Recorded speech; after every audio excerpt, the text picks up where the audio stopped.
Right. Welcome to a special episode of the Whiskey Dungeoneer, where we are doing a very special episode on rum. And I have one very good expert of rum with me, which is my mum, Christine Baldwin. Hello, darling. So, how did you get into rum? Oh, let's see. Long time ago, and it is a long time ago now. I used to like the usual rum and coke, rum and pep, and rum snatch, which, as you well know, is rum, lime, and ginger. Very pleasant, very tasty. Short drink, long drink, lovely.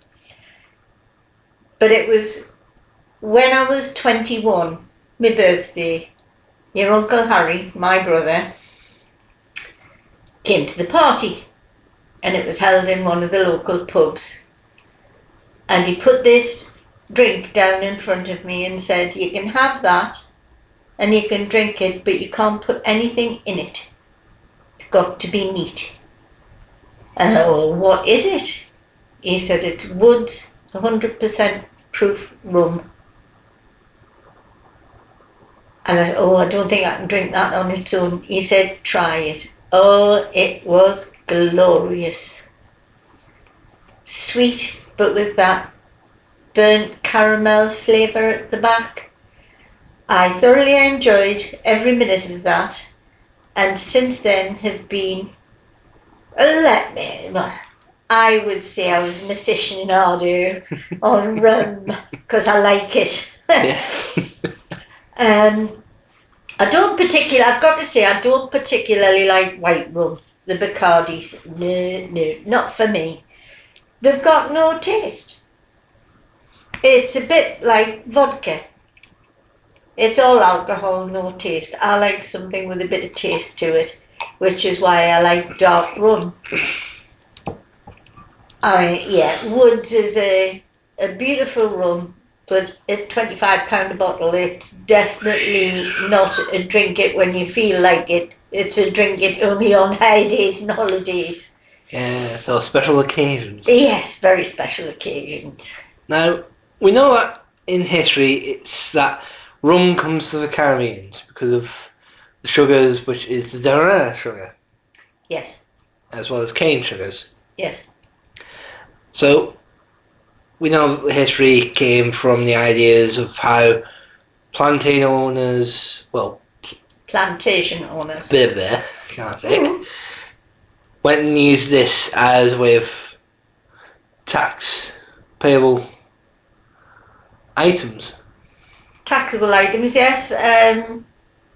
It was one of the things that they used to send back to the UK as part of tax, but it was also on the island, basically because it was the natives who made it. Yes, and we can see how that evolved all the different other companies. Oh yeah. That's gone into rum. You've got Woods, you've got Lambs, you've got Captain Morgan, there's Pusses, which is even better than Woods, but Pusses is very expensive, and it was doled out to seamen on schooners and things like that. You got 4 bells, you got rum, and it was a way of not only rewarding them, but also of keeping them where they had to. If they didn't do exactly what they were told, they withheld the rum. Kind of a punish and reward system. It's similar, yeah. But with more cruelty to the idea of it. Well, the fact that you couldn't have your rum was bad enough. You had to fight off scurvy and a lot of other things, and rum was... Well, I don't think rum did much about the scurvy, because there isn't much vitamin C in rum. No, but at least it kept the pain away. I suppose it did, yes. can lie in your bed and drink this and then you'll be alright. But we see in history as a multifaceted drink that could be used as a medical use for dulling pain, but yet for other specific use within history. Well, any 100% proof alcohol is always good to cauterize wounds with. Because it's so pure, bacteria can't grow in it. So a lot of times, not only did they put it down their neck before they had something amputated, they poured it over the amputation. Ooh. Which, yeah, painful, tended to knock them out, but it helped cleanse the wound as well, like any alcohol. Yes. But you also can see it in kind of things that the pirates would have, like grog. Well, I think you'll find most grog was rum. Yes. Because they could pick up barrels of it from most of the Caribbean islands and further afield, because if they could grow sugarcane, they could make rum. Yes. Kind of an idealistic use as well as long lasting while on sea voyages. Well, humans are very, very, what's the word I'm looking for? Inventive. Yes. And all it would take was for a bag of sugar to ferment and leave a liquid. And in those days, they would just lick their fingers, stick it in and think, oh, well, that's all right. And thereby ferment the sugar, get the rum. Yes. Yeah. So many other people think about sugars as an idea for just using as a sweet. Like when I heard stories about sugar being sold in bags and you could use it with like rhubarb. Oh, yes. Oh, that goes back many, many moons. Ask your grandma. They used to get it. She didn't like it, but... Yes. Oh, yeah. It was always a thing, rhubarb and sugar. Any sort of sugar. Demerara is better for cooking. That's why you put it in Christmas cakes and things like that. If you're very sensible, you poke holes in the bottom of your Christmas cake after it's cooked and you pour rum in it. Every couple of weeks, give it another tot of rum until Christmas comes and you can ice it and what have you. And it tastes so much better than the real stuff. Yes. It really does. And it was used primarily for wedding cakes. Yeah. They used to feed wedding cakes. It kept them moist. And long lasting. It had to stay for a long time. Well, you only have to ask your grandma about that. Oh, yeah. My wedding cake, the top tier was taken off, and Amy was about 8 months when we had her christening. Yeah. And the cake for her christening was the top tier of my wedding cake. So it had kept a good 18 months. Now that's what I call ingenious use of rum. Oh yeah. Alcohol will preserve anything if you leave it in there long enough. So that is why it's always better to put your rum in your cake once a fortnight. Make it in September and it'll be beautiful by Christmas. Well, when you think about rum, you think about many different kind of ways you can use it, but yet there was always one thing I always want to understand: the very history of the rum snatch. Who actually invented it? Oh, now that's a good question. I don't know. I would have said most likely a barman. Yes. I wouldn't know who precisely, but then drinks get made all over the world and you never really find out who made it first. Yes, and when you look online, they tend to have very different opinions. Yeah, but I think, especially wars. thinking of what's in it, you've got dark rum, Yep. you've got lime Yep. juice, and you've got ginger ale. ale. All three of which originated in tropical countries. So I would have said it possibly was in a Caribbean country where they grow limes. Yep. I don't know about the ginger ale, but I would think they would make something with ginger. After all, they grow it there as well. There's many different things like ginger ale that you can see now in shops as the Jamaican old style ginger beer, Ginger beer. which could be a possible idea of the original version of a rum snatch, but no one knows really. They don't know. It's debatable. Like I say, it's he made it, she made it, they made it. Anyone could have made it. Anybody could have made it. Any connoisseur, any mixologist, as they call them now. Yes. We used to call them cocktail men, cocktail barmen. Yeah. Because they made all the cocktails. But there's so many that have rum or some form of rum in them. Because it's tasty. Yeah.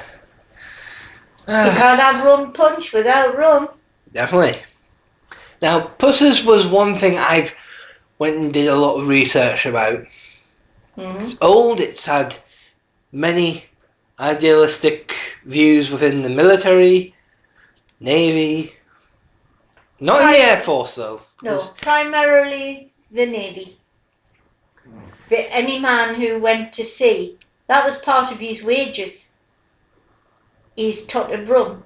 Yeah. I wonder if any of them ever tried to save up for a whole entire bottle. I wouldn't have said so. They wouldn't have been allowed while they were on the ship. I would have said no, even though there was quite heavy drinking on ships. That had to be prepared. It wasn't like they are now. Yes. Because now they actually have to forbade the actual alcohol because you need them active and... They do, but it's like their rest time. When they're off duty, they can have a drink. And the rum is still part of it, I would have said, but it's not all the time. Not like it used to be. Yeah. Well, I definitely know when you told me you've had Pussers rum. What was it like having it? Like molasses. And molasses is another form of dark sugar. But it's in a liquid form. And I don't know how quite to describe it. A bit runnier than treacle. But sweeter. Alright. It is beautiful. Put hair on your chest. Believe you me, that stuff. With the way you describe it, it sounds like if you pour it on your head, you grow hair on you. No, you have to pour it in your insides. I don't know whether you've ever heard the term gut rot. Yes, quite a few times. Yeah, well, that is more likely to do that to you. Yes. You know, I mean, be aware of how much you drink whenever you're drinking. I don't think you should get yourself so far gone that you can't stand up or speak legibly or something like that, but it's supposed to be enjoyed. Yeah. And you can't enjoy it if you can't taste it. And I would have said, with it, even with rum snatch, if you drank too much of it, you'd lose the taste of it, so what's the point of using good rum? Which is why most bars don't. Yeah, I think, plus of what you said about being expensive, I wouldn't think they would want to try and stock up on that kind of thing if it would make them. The usual, the common ones. Oh yeah. Woods, lambs. Not woods. Lambs, Captain Morgan, even down as far as Kraken, the spiced rum, which is very pleasant. But it's got nothing on woods, but they're all between about £12 and £15 a bottle, where you're talking £25 a bottle for woods. The more it is, usually, the better it is. But only ever buy one bottle until you know that you like it. Yeah, that is true. You shouldn't buy it if you don't like it. Exactly. So go into a bar and try it. Yes, then you can... And then you can go and buy it in the shop if you really, really want it. It kind of makes me thinking about getting like the Copperberg versions of rum. Copperberg have made rum, vodka, gin. Goodness gracious, I didn't know that. I know, I actually found out when I went into Asda. Oh. They have productively went from being a cider to gins, vodkas, rums. I wouldn't mind trying those. I'm always up for trying something new. Yes, but I still think to remember, with Copperberg they try and make flavours out of them. I don't like ones where they put stuff in. Yes, that's where... If I want to put herbs, fruit, or whatever in something, I'll put it in myself. Yep. I don't want to buy a bottle that's already got it in. Although having said that, I was bought a bottle of Seville orange and lime gin, which is very, very nice. Yes. With a bit of tonic or a bit of lemonade, it's very nice. But I can't remember who makes that one. But whoever it is very good. But we weren't talking about gin, we were talking about rum. Yep, that's the idea of the subject on this. You can get many and varied types. Yep. You try it, see which one floats your boat. Really floats your boat, and for me it's woods. Yeah. Fair, I'm kind of in the same idealistic boat. I like woods, it's better, it's got more flavourful. Well, that's because your mummy taught you well. Yes. But you get so many different places that try to persuade you it's different. For example, Turtle Bay. They're Caribbean-based food and drinks, so they think about rums. Yeah. Which I've went once, tried, and I like what they do with the rum in cocktails. Yeah, probably heavily with like fruit based. Yeah. Yeah, well that's like rum punch. Rum punch has been going since Adam was a lad. And I didn't know Adam, so that'll tell you how old he was. Yeah. You've got to think of the ingredients that they had available. So they had all sorts of fresh fruits, coconuts, rum. You put it in, you mix it up, you add some ice. Wow. Wait. Yeah, well, if you drink too many, it's definitely... It kind of reminds me of the kind of parity Warhammer models. Your favourite, the Flash Gurch. Oh, the Flash Gurch. In their kind of realm of 40k, they're like outer space pirates, like the same idea of rum grog. Yeah. Sensible. Yes. Boys after my own heart. Especially, I wish Games Workshop would really make like a set where you can actually build a setup that looks like a Caribbean bar where the orcs are serving grog. But they haven't done that yet. Oh, I think that's something that they'll have to think about. Definitely. You know, you can't have flash gits without rum. Or the iconic boats. Oh, yes. They're sailing into a harbour, the bar's got to have rum. Oh, yes. So many thoughts about rum, and you could talk about like a 2-day marathon about Oh, rum. goodness, yes. Especially if you include the likes of the white rums, then you're going into cocktail history. Definitely. And believe you me, there are quite a few drinks that can be made with either rum or with Bacardi. Yeah. Like I say, not my cup of tea, but That's the thing. I know people who do like Bacardi. Yeah. I could never get into Bacardi, no matter what, even when they add it with Coke or many other different kind of mixtures, which I've tried but do not satisfy. Well, you only have to take the difference between a rum snatch, which of course is my favourite, and a mojito. You think about what goes in a mojito and you think about what goes in a rum snatch, it's virtually the same thing except one's dark rum and one's white rum. Yes. One you can see and the other one you can't. But definitely, well, like I say, for me, it's the dark rum every time. I could definitely sit down and do a taste test though. Yeah. Yeah. I don't think I'd get up again, but I would definitely sit down.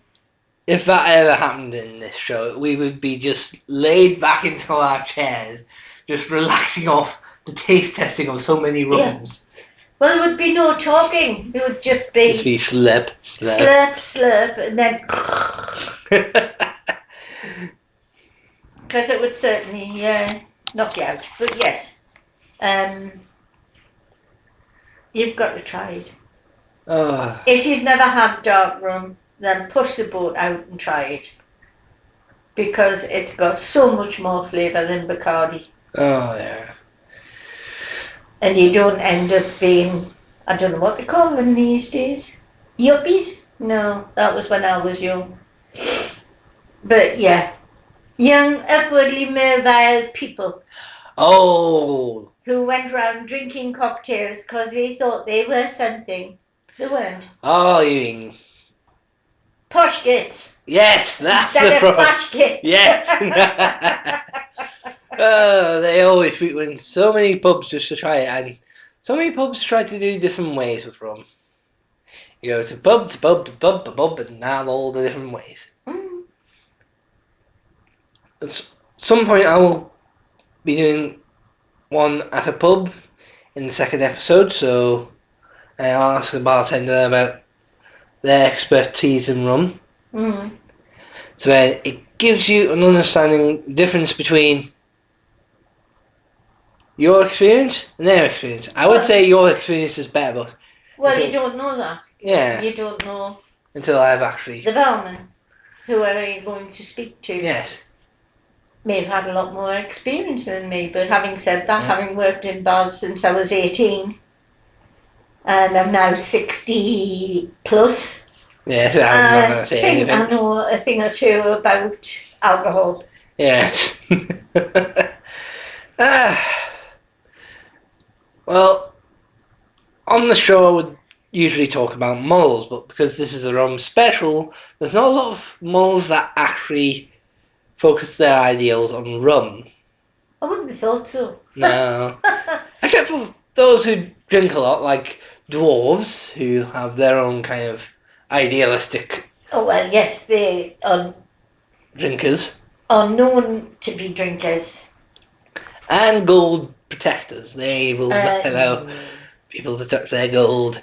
Yeah, well, they're greedy little beggars as well. Yes. And then I would think, if I remember from reading one of my stories, from the Black Library, the book kind of idealistic of Warhammer, the Space Wolves have their own little drinking of Fenrisian ale. Oh, yeah.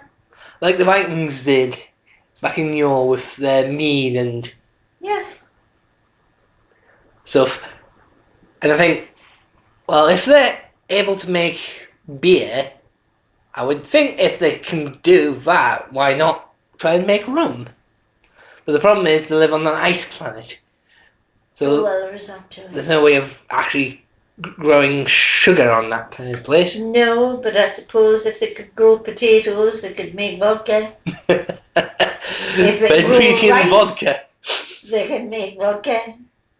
Sake as well. So, yeah, well, sake is a totally different animal. Yes. It's beautiful. Blood temperature slips down very easily, and so do you. Yes. Like I've had the experience going to Mama's having sake. Yuzu fruit sake. I haven't had yuzu fruit sake, but sake, I love sake. It doesn't taste like anything. It has very little flavour, but it slides down and then it sets off the furnace. Yep. And woohoo! Is it good? Any alcohol is nice. Yep. It can be plain, mixed, whatever you like, as long as you remember that too much isn't good for you. Oh yes. And I will say this, always learn your limit. On this show we think responsibly while drinking. It's like they say on these gambling adverts. Yes. If it stops being fun, stop. Always know how to do it responsibly. Yes. Drink responsibly. Stay within your maximum units. And enjoy it. It's there to enjoy. It's not there to get drunk with and go out and have a fight. It's meant to relax people so they can have fun. Or relax the nerves when you're panicking. Yeah, well, that's a drop of brandy. Works wonders on the nerves. Yes. But funny enough, they have actually done board games where you have alcohol. Oh, you're drinking games? Yes. Yes. That's for the definite brain dead. Yes. I would say... Like beer pong. Yeah. And things like, no. Why ruin good beer by chucking balls in it? Exactly. And why drink it after you've had somebody's balls in it? Oh, no. Thankfully, it's not like other things, but then there's actual proper card games. There's with me drinking called Picture Snap. Oh, I've never played that one. Well, I actually only seen it from what I've seen on Instagram, and it's done by a German company. Oh, that would be right. Yes. Trying to sell their beer. Beer by making you play cards. With the lockdown, it's been unfortunate, but if there comes a time when you can travel again, I might just take you to Oktoberfest. If people don't know what that is, that's a festival celebrated by Germany on the ideas of good beer and... good food. Yep. And you should really be careful of how much you drink, because with them, you don't get in an old pint glass. No, you get it in a stein. Yep. Or like we call it a tankard. No, our tankards are nothing compared to their steins. You get a litre plus in a stein. That's it's a lot of beer. Yes. Believe you me, they're heavy. I've been. Yeah, so in other words, you'll have to start weightlifting. There's different ones. I think it's Munich, the Oktoberfest Beer Festival. But you can also go to... where did we go?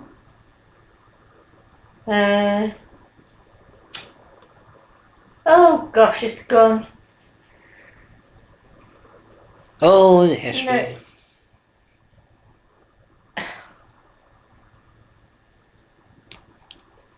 No, it's gone. It's not the Munich one that we went to. Oh, I will remember, I'll tell you. But off the top of my head, no.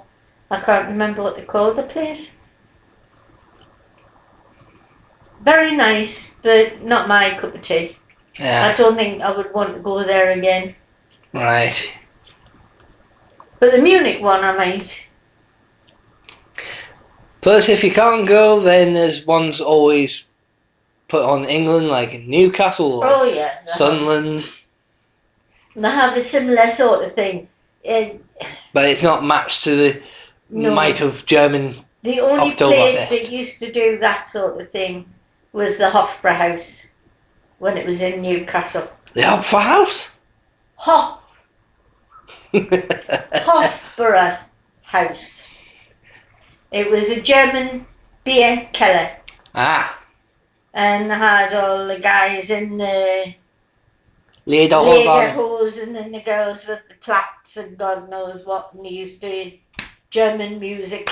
Yes. And you all sat on long tables with the steins and Swinging and drinking. yeah, and sloshing your beer all over the place. What a waste of good beer. Yeah, exactly. But it was a good night out. Oh, definitely. But no, where?